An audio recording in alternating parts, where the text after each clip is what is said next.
भगवान कृष्ण कहते हैं अब देख भैया मैं कैसे भवन की लाइन लगाऊं। भैया बोली बिजमारे एक तो कर ले। यहां शास्त्र कहता है कि आसेत विदर्भ देशो राजनौ भीष्म का। एक विदर्भ देश के राजा थे जिनका नाम था राजा भीष्म, और उनकी पत्नी का नाम था शुद्धमती। उनके 5 पुत्र थे। कितने पुत्र?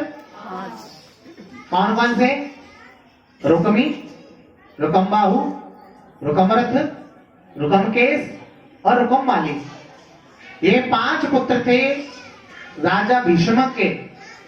और एक बेटी है सबसे छोटी जिसका नाम है रुक्मणी। क्या नाम है? रुक्मणी।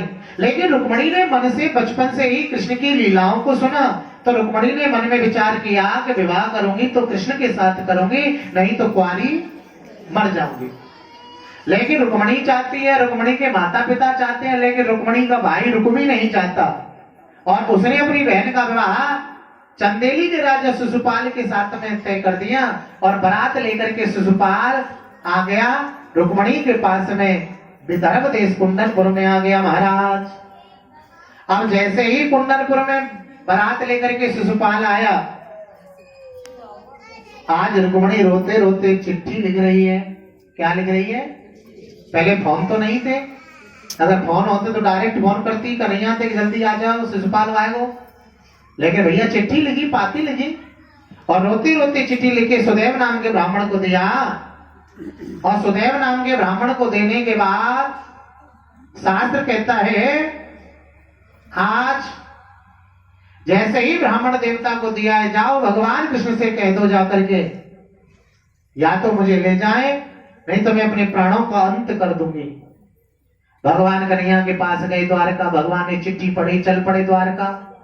द्वारका से ब्राह्मण के साथ में पीछे पीछे बलराम जी चले, और जैसे ही कुंदनपुर में पहुंचे, बताया जाता है कि कन्या के विवाह में एक गौरी पूजा की प्रथा होती है।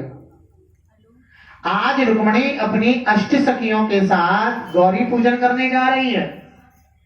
और भगवान कृष्ण ने जैसे ही रुक्मणी को गौरी पूजन करते देखा, आज मंदिर से बाहर निकली और रथ में बिठाया, और भगवान कृष्ण रुक्मणी को लेकर के भाग गए। बोलो कृष्ण भगवान के।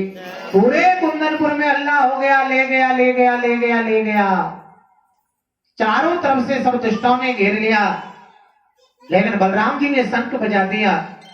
और बलराम जी कहते हैं कन्हैया रुक्मणी को लेके जाओ, इन दुष्टों को मैं संभालता हूं। और बलराम जी सबसे युद्ध करने लगे। भगवान कृष्ण रुक्मणी को लेकर के जा रहे हैं तो रुक्मी पीछे पड़ गया। कृष्ण में और रुक्मी में घमासान युद्ध हुआ।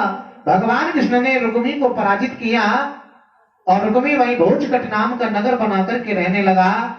और भगवान कृष्ण रुक्मणी को लेकर के द्वारका में आए। बोलो द्वारकाधीश भगवान की।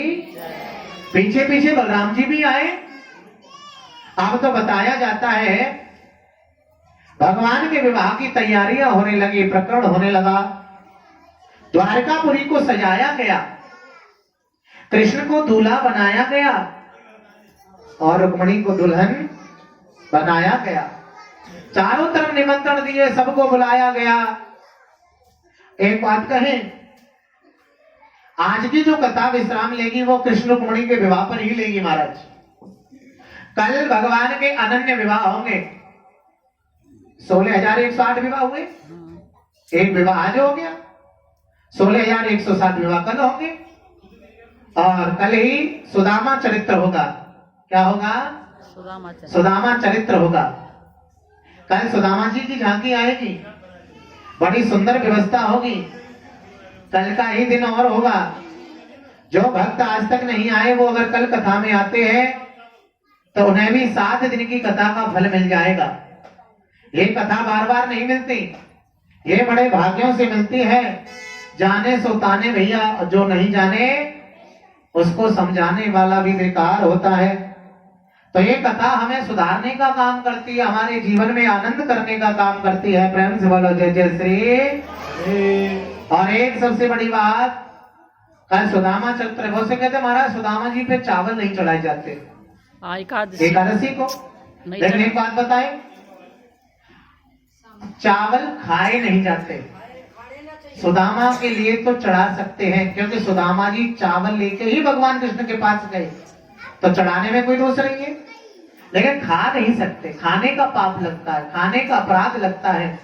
कल एकादशी है और कल फलों का प्रसाद बटेगा। कल एकादशी के उसमें या चरणामृत का प्रसाद बटेगा, ठीक है ना। कल की कथा और है, ज्यादा से ज्यादा आइए और अपने जीवन को कृतार्थ करिए। ये समय बार बार नहीं आता। और कल थोड़ा ना जल्दी आने की कृपा करना, कथा थोड़ी जल्दी शुरू होगी कल, क्योंकि कल विश्राम दिवस है। कल का दिन और है, परसों का फिर भंडारा है, फिर आनंद ही आनंद है। जय जय श्री। तो इस प्रकार से भगवान के नाम का आनंद बड़ा विलक्षण है प्यारे। आज इन्होंने आटे की सेवा बोली थी, देखो आटे की सेवा आ चुकी है। हेलो ठाकुर जी महाराज की जय जय श्री राधे। रखवाले क्या रखवाले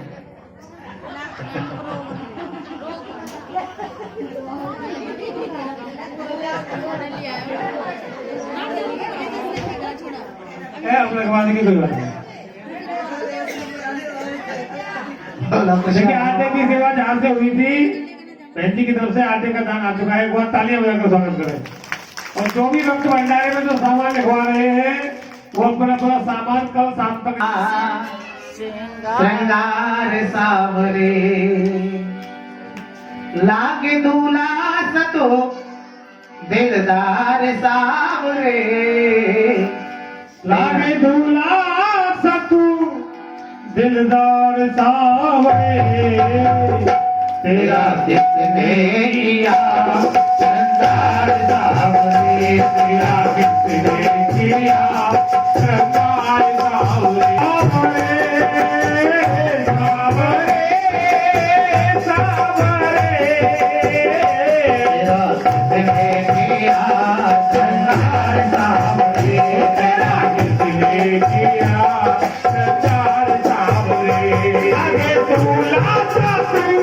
दिलदार सावरे लागे दूल्हा सतू दिलदार सावरे। तेरा किसने किया श्रृंगार सावरे, तेरा श्रृंगार सावरे, तेरा किसने किया श्रृंगार सावरे। अब ये झांकी पसंद आई तो फिर ताली क्यों नहीं बजाई? एक बार सुंदर सी झांकी के लिए जोरदार तालियां।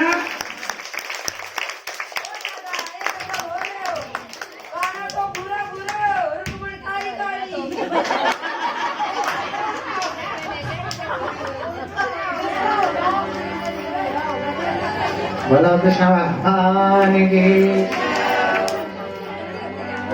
चलो आइए 2 मिनट मस्ती में झूमते हुए देखे।